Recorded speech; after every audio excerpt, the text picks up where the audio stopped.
Ja, moin, servus und herzlich willkommen hier auf unserem Surfschule Norddeich YouTube-Kanal. Mein Name ist Michael Vogel und heute sind wir hier zu Gast bei St. Ording bei Reedin. Wir haben heute zwei Gäste hier dabei, nämlich einmal Kevin Langeree und einmal Arne Schuber vom Kite Magazin.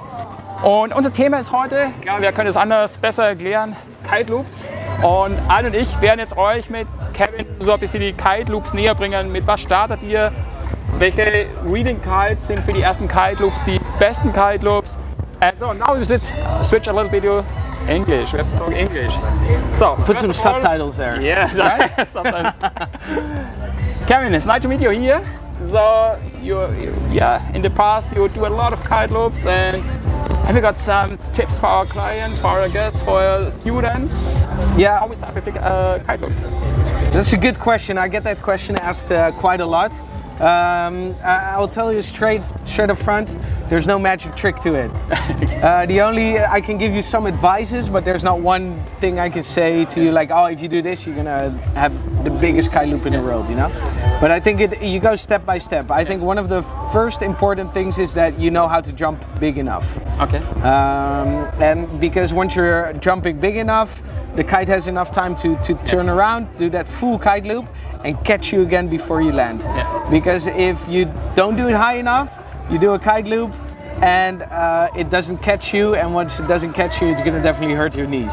So I would definitely highly recommend to know how to jump first, and then it's basically go as high as you can, pull on one side, hope for the best.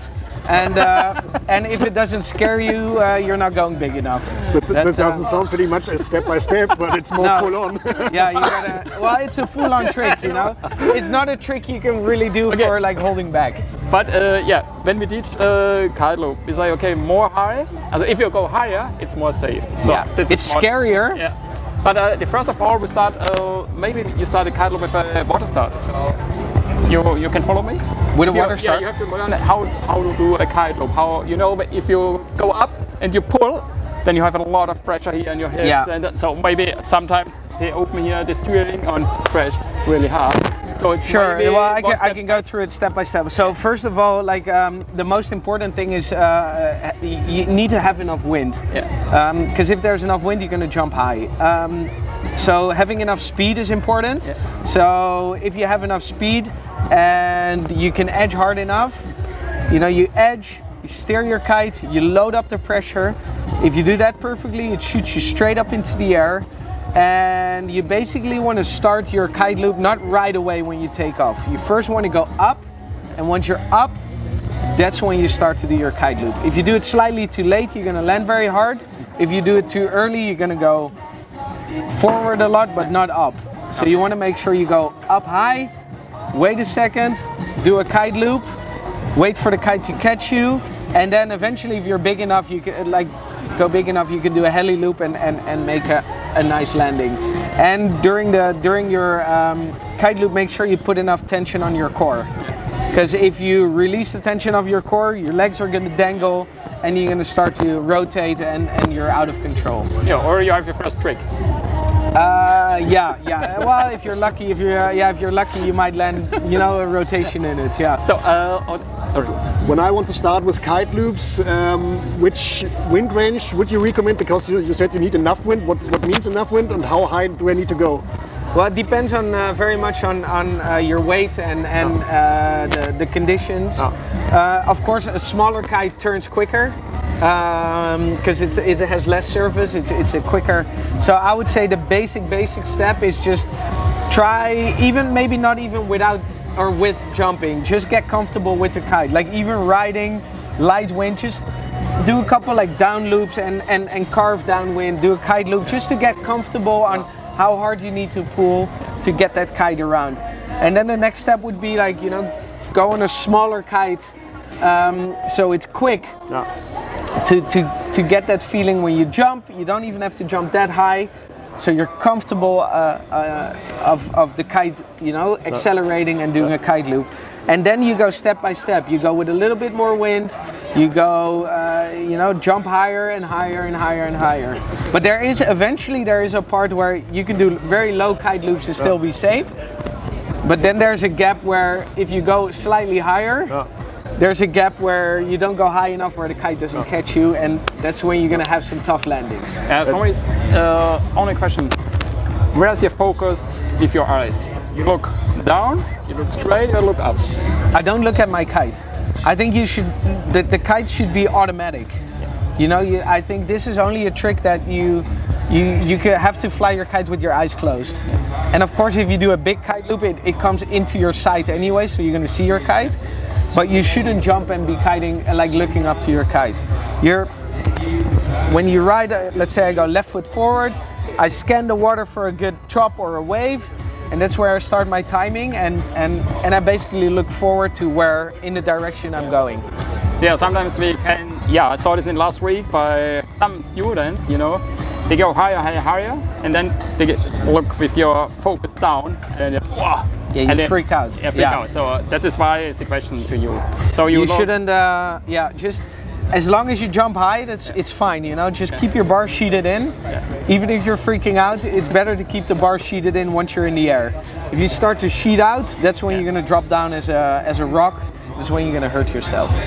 And I always just look in the direction I'm going. I don't look down, I don't look up. The kite you feel, and then look in the direction you're going.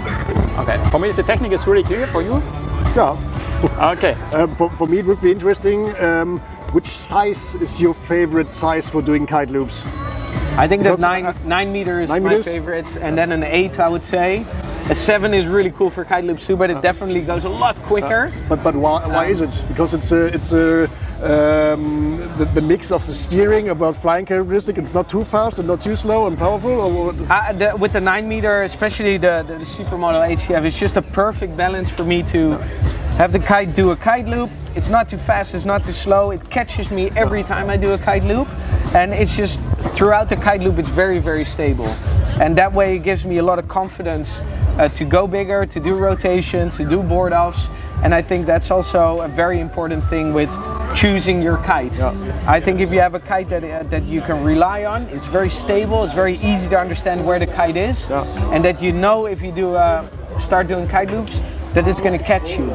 Because if it catches you, you become more confident, and that's when you progress. If you start to become scared because you don't know what the kite is going to do, your progression is going to slow down. So my feeling, you know, especially with the new Supermodel HDF, it's just such a stable kite. So you always know where it is, and I always know it's going to catch me.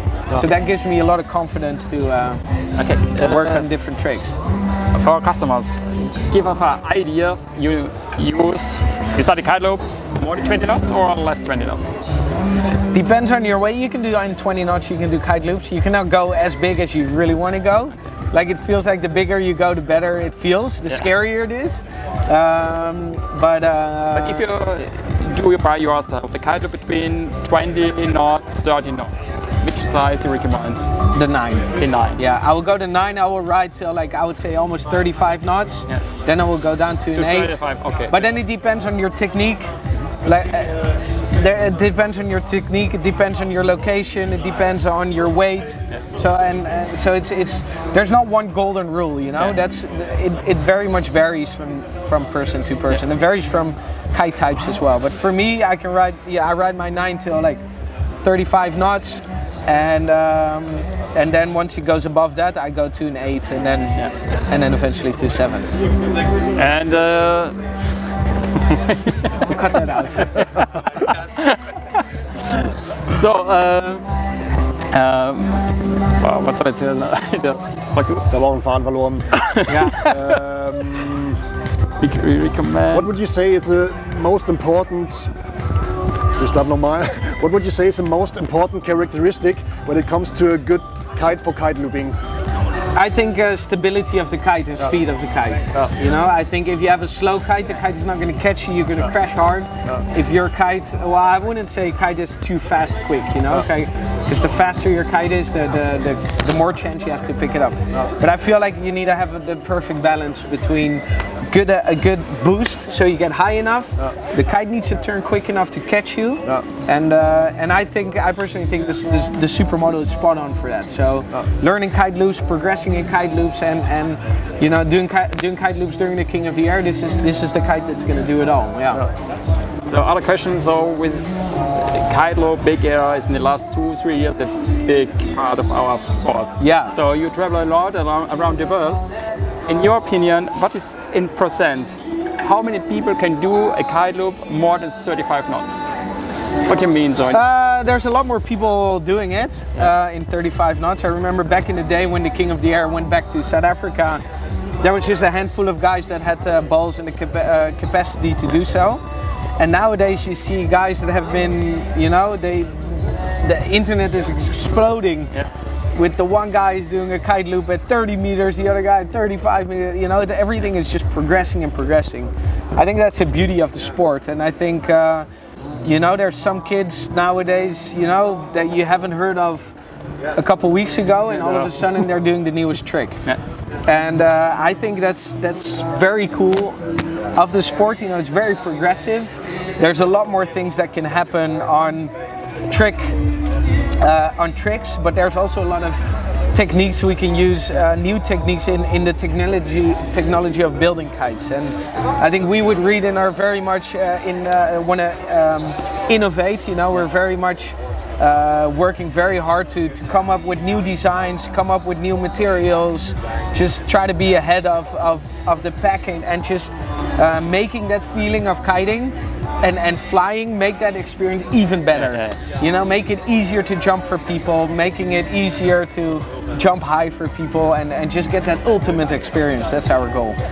So for me, my last question now, how much pressure you put in your kite if you go for really big kite loops? You pump it up really hard, or? You don't have to pump it up to like 15 psi. No, we recommend, depending on the size, between 8 and 9 psi. If it's like really strong, I usually go 10, but much more above that, it's useless. But not less 8 or 9 psi. 8 is also possible, huh? It's also possible. Yeah, but no jellyfishing, nothing. No, not really. I think the whole structure of the supermodel is so strong that, well, I wouldn't recommend to put 6 in it, you know, because then you definitely lose. So you know, in higher winds, a little bit more psi is definitely good to have, so the overall structure stays even better and there's more stiffness in the leading edge. So I wouldn't really go much above 10, but I wouldn't definitely not go a lot below 8. Okay. You know? Last question from my side is just a personal thing. When you're going on the water on your own, no cameras, nobody's watching, just Kevin for fun. Yeah. What's your favorite discine? Is it still going big? Jumping as big as I can. Still? Yeah. Okay, cool. And just going straight. Okay. Like even I've a lot of sessions where I just ride and just do straight jumps and try to stay in the air as long as you can. Okay. That to me is the ultimate still. You know, I think one of the first dreams that I can remember when I was a little boy was that I was able to fly, and now with the sport of kiting, you can fly endlessly. And I still have it, you know, where I jump, I want to stay in the air as long as I can. And that, to me, that's the ultimate feeling. It's cool to hear this, because this is something which a lot of people are dreaming about when they start kitesurfing, and you are, as a kind of veteran in kitesurfing, still get the fascination of flying. I love it. I just can't get enough of it. You know, I've been kiting for almost 24 years now, and I still, like now when it's windy, you know, you feel it's picking up, I still have that buzz. I don't think I will ever get rid of it, and that's the beauty of kiting. So thanks a lot, keep this, and we are thrilled to see what Reedin is coming up with the next things. Keep your eyes and ears open. It's gonna be good. Thank you, Kevin. Ja, das war's heute mit Kevin Langeree zu den Kiteloops, zum Supermodel von Reedin. Und ja, wir sehen uns irgendwo auf der Welt, mit Sicherheit aber in Norddeich und da am Wasser. Und natürlich immer gerne liken, kommentieren und verbreiten, dass ihr auch was von dem Content habt und auch andere davon lernen können. Wir sehen uns. Ciao, servus. Tschüss. Servus. A little bit of German, huh? Perfect. Thanks a lot.